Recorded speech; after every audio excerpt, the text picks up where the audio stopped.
Salam sejahtera semua. Selamat datang ke Muzium Budaya Melayu. Hari ini, tuan-tuan dan puan-puan akan disajikan dengan perkembangan dan perubahan budaya Melayu, iaitu sebelum menerima pengaruh asing dan selepas menerima pengaruh asing. Mari sama-sama kita bawakan dan kita terus ke Muzium Budaya Melayu. Sebelum itu, saya memperkenalkan terlebih dahulu tetamu jemputan kita, iaitu yang berusaha Encik Biamin bin Ahmad. Dan kita memperkenalkan diri, iaitu pemilik Muzium Budaya Melayu, iaitu saya sendiri, Ku Azwan bin Ku Ismail, serta rakan pemilik, iaitu Ayu Nadirah binti Mustafa. Baiklah, bagi galeri yang pertama, kita akan meninjau galeri perkembangan dan perubahan budaya Melayu sebelum menerima pengaruh asing, iaitu melibatkan struktur masyarakat. Kita dapat melihat sebelum abad ke-18 dan ke-19, orang Melayu, orang asli serta kaum Bumiputera Sabah Sarawak telah menjadi penduduk majoriti di tanah Melayu. Yang kedua, kita dapat melihat bahawa penghuni tertua di Kepulauan Melayu merupakan individu, iaitu orang Melayu selepas kedatangan orang asli. Dan yang ketiga, kita dapat lihat proses penempatan telah berlaku ketika berkembangnya kerajaan-kerajaan Melayu Hindu dan kedatangan Islam. Dan yang keempat, kita dapat melihat penghijrahan telah berlaku dan asimilasi budaya berlaku melibatkan pelbagai kaum di tanah air. Baiklah, setelah kita meninjau galeri yang pertama, kini kita telah berada pada galeri yang kedua, yang mana akan melihat faktor ekonomi sewaktu perkembangan dan perubahan budaya Melayu sebelum menerima pengaruh asing, yang mana pada ketika itu kegiatan ekonomi sara diri telah dilaksanakan, iaitu kegiatan ini merupakan kegiatan asas kepada masyarakat yang mana hanya mampu untuk menampung keperluan diri serta keluarga.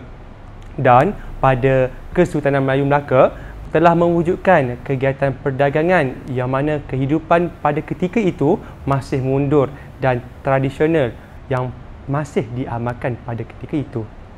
Baiklah, setelah kita bergerak pada galeri yang pertama serta galeri yang kedua, kini kita telah tiba pada galeri yang ketiga, iaitu akan menceritakan bagaimana faktor politik semasa perkembangan dan perubahan budaya Melayu sebelum menerima pengaruh asing telah berlaku.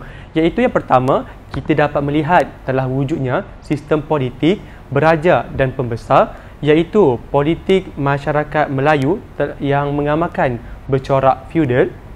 Yang kedua, kita dapat melihat bahawa struktur masyarakat telah terbahagi kepada dua, iaitu yang pertama, pemerintah, iaitu masyarakat atasan, dan yang diperintah, iaitu masyarakat bawahan.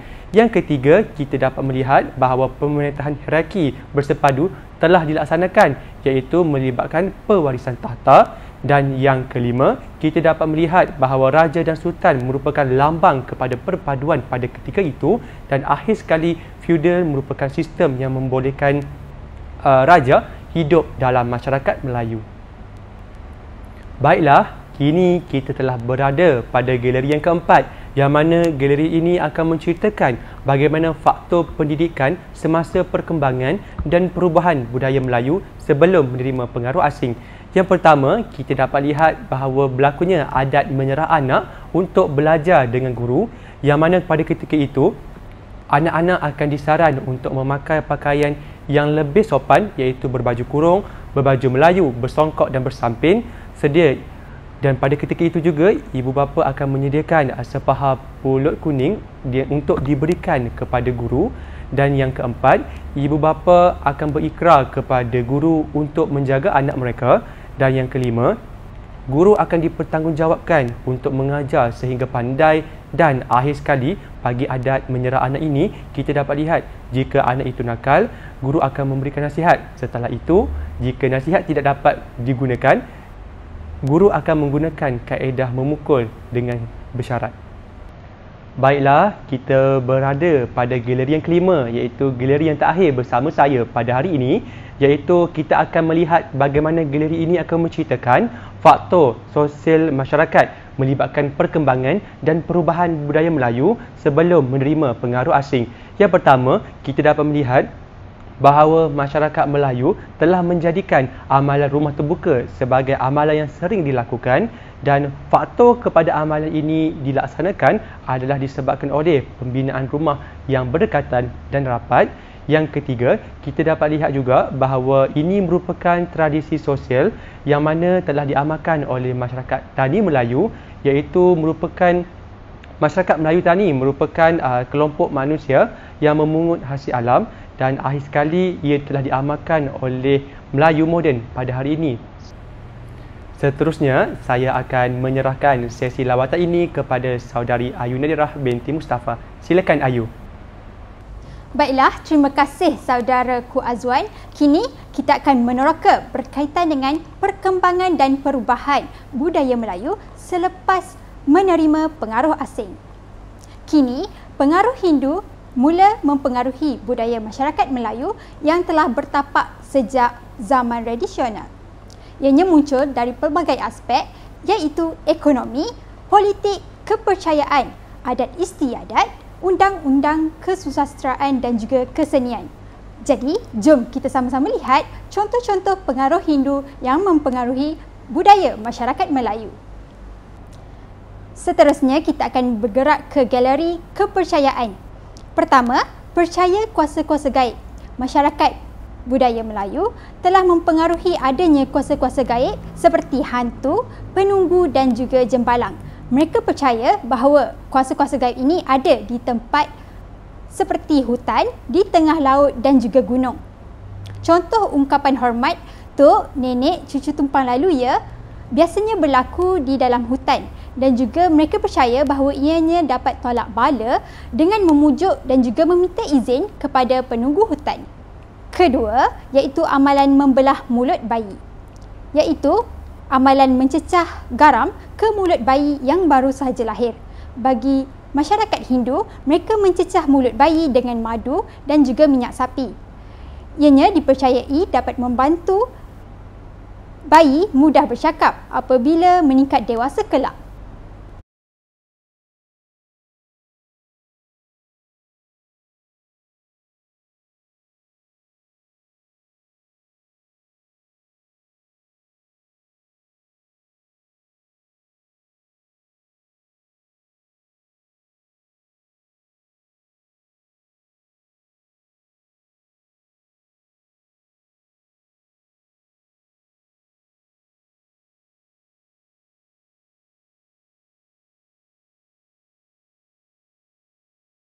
Baik, semua, sebelum kita bergerak ke galeri yang seterusnya, kita melalui stesen di mana adanya gambar-gambar daripada sejarah pengaruh Islam kini. Baik, seterusnya kita akan bergerak ke galeri iaitu pengaruh Islam.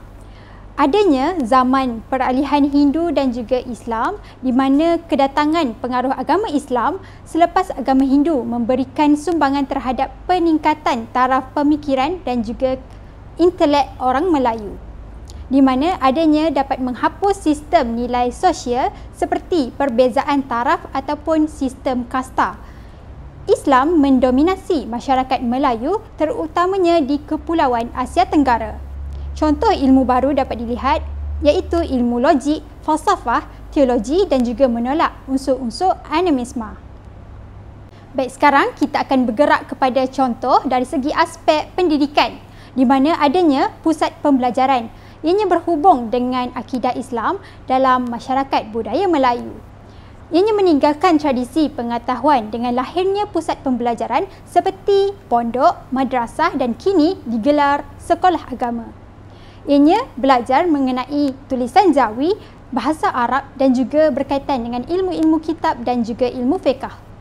Madrasah dibina khas bagi menyebarluaskan pengetahuan tentang ajaran Islam.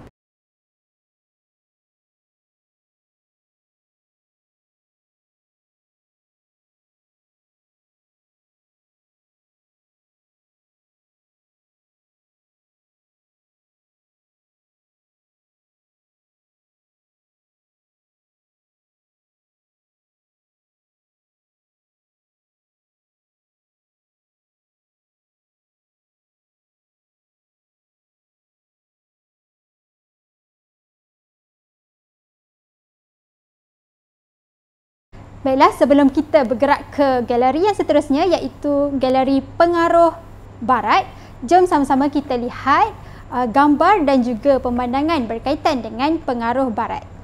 Seterusnya, galeri berkaitan dengan pengaruh Barat dari aspek pemakaian. Budaya Barat masuk melalui aspek perdagangan, sosial dan juga politik, di mana mereka menyebarkan pelbagai fahaman dan juga kebudayaan Barat. Contoh diberikan adalah gaya rambut dan juga fashion.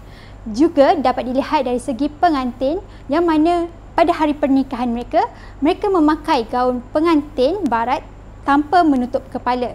Dari segi gaya rambut, penampilan mereka berubah mengikut trend dan juga fashion pakaian tradisional berubah kepada pakaian moden.